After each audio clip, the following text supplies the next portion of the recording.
Boston wrestling sports and the MWF explodes into a new year of unknown with professional wrestling content galore, and we need you to join our family. Every Tuesday night at 10 p.m. after we review the previous night's Monday Night Raw, it's Wrestling Insiders at your house with the unpredictable WWE Hall of Famer, Mr. USA, Tony Atlas.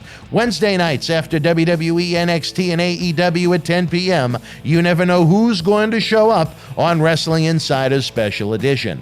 Every Thursday night at 10 p.m. after our NXT and Dynamite review, it's Marty Jannetty's No Holds Barred Sex, Drugs, and Rock and Roll journey through the 80s and 90s on Wrestling Insiders Party with Marty. Friday nights after the lights go down at the Thunderdome on SmackDown, it's John Cena Sr.'s Wrestling Insiders Fabulous Fridays. Plus, look for classic clips, bonus live episodes, pay-per-view watch-alongs, and more. If you want early, ad-free access to all of our Wrestling Insider talk shows, our acclaimed studio shoot interview DVD library, and to help keep wrestling legends working during the worst of times, for less than a cup of coffee at Starbucks, join our growing family at patreon.com/Boston Wrestling. Expect the unexpected in 2021.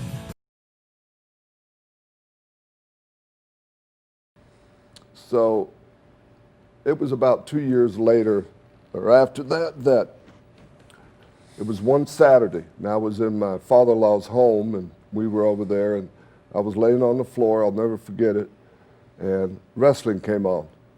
Florida Championship Wrestling. I wouldn't watch wrestling because I thought it was phony. And I got to watching that more and more. And I said, I could do that. I think I could do that. And then my father-in-law, he kind of said, well, I know somebody that might can get you hooked up with Eddie Graham. I said, well, do it for me. And he knew the bank president because Eddie, they all was in the same bank and did their business there. And a couple, 3 weeks later, I got an interview with Eddie Graham. And he said, well, in about a couple of 3 weeks, well, why don't you, come down and give you a tryout. So I had about 2 to 3 weeks, and I was already in shape anyway, but I was in better shape because I figured, that they were going to test me, and I was ready for it, pretty much.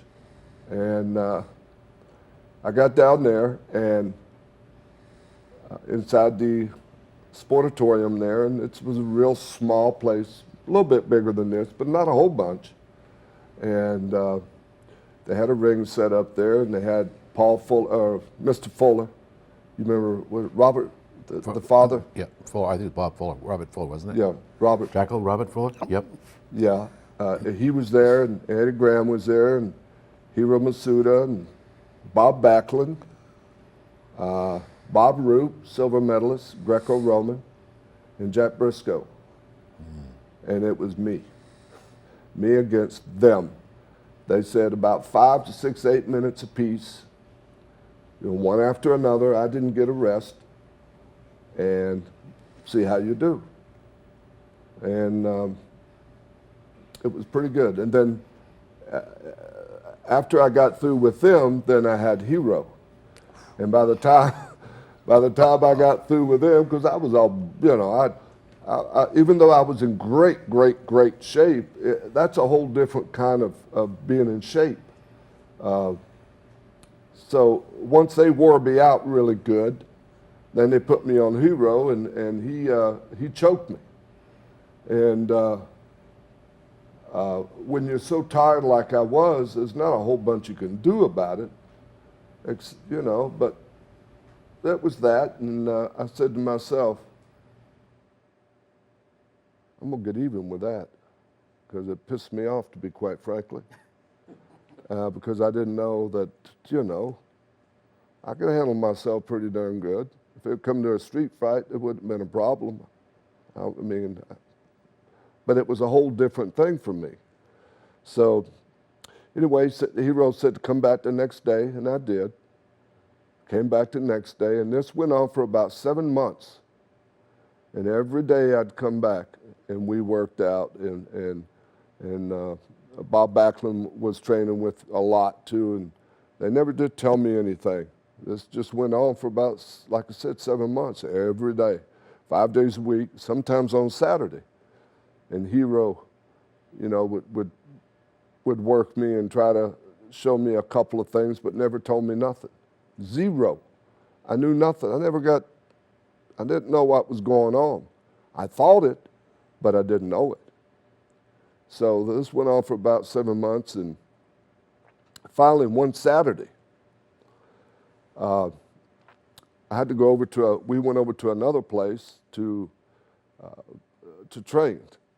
And I asked if I could bring my father-in-law. And he said, yeah, bring him. Well, after you've been in there with him for 7 months, you get smart, right? You figure out some things.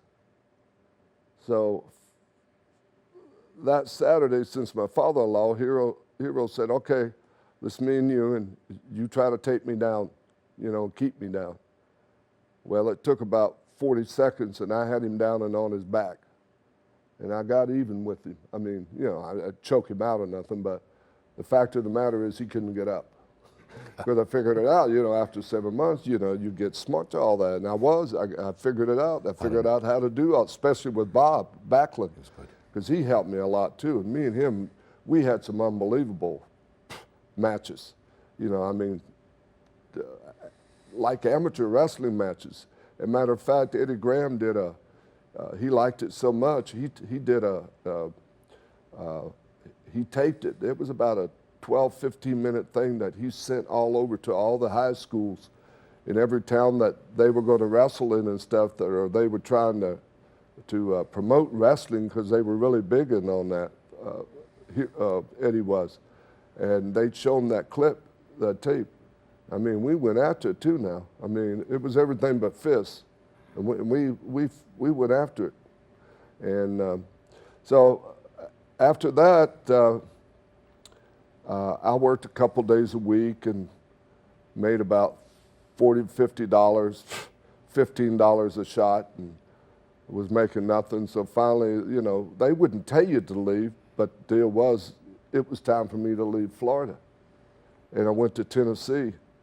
And I went there, and nobody really ever told me much about nothing.